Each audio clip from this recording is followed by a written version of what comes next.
Other पेचीदा सूरत हाल में वज़ीर आज़म से पूछो तो वो कहते हैं कि जी मुल्क की मईशत इतना बड़ा मसला नहीं, जितना बड़ा मसला इमरान खान की घड़ी है। क्या ये रवैया किसी हुकूमत को ज़ेब देता है? क्या आज से 8 माह पहले पाकिस्तान ऐसा था? हमारे वज़ीर आज़म तो वो हैं जो जब ऑपोजिशन में थे, तो आपको याद होगा नाजरीन, वज़ीर आज़म साहब आपको भी याद होगा, क्या कहते थे? इमरान खान साहब को 70 रुपए फी लीटर पेट्रोल बेचने का ये फॉर्मूला बता रहे थे। और आज वो महफिलों में पता है क्या पूछते घूम रहे हैं कि डिफ़ॉल्ट को उर्दू में क्या कहते हैं। आज वो ये फरमा रहे हैं कि हम जब इक़्तिदार में आए तो अंदाज़ा नहीं था कि मुल्क में इतने संगीन मुआशी जो मसाइल हैं वो हो जाएंगे। तो वज़ीर आज़म साहब, अगर आपको वाकई मालूम नहीं था तो इमरान खान को कैसे आप ये कह रहे थे कि 70 रुपए फी लीटर पेट्रोल बेचो? वो जो फॉर्मूला था कैसे बता रहे थे, हमें भी ज़रा समझा दें। इससे हुकूमत को उल्टा फ़ायदा होगा।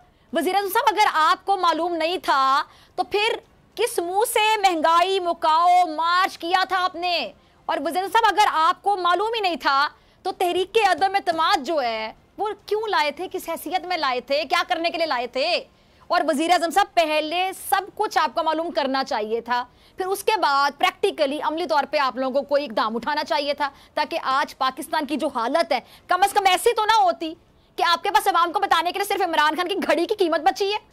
और वज़ीर आज़म साहब, जब आपको मालूम ही नहीं था, जैसे कि आप खुद कह रहे कि आपको नहीं मालूम था, गिराने की साजिश की क्यों गई, बैरूनी मुदाखलत का सहारा लिया क्यों गया?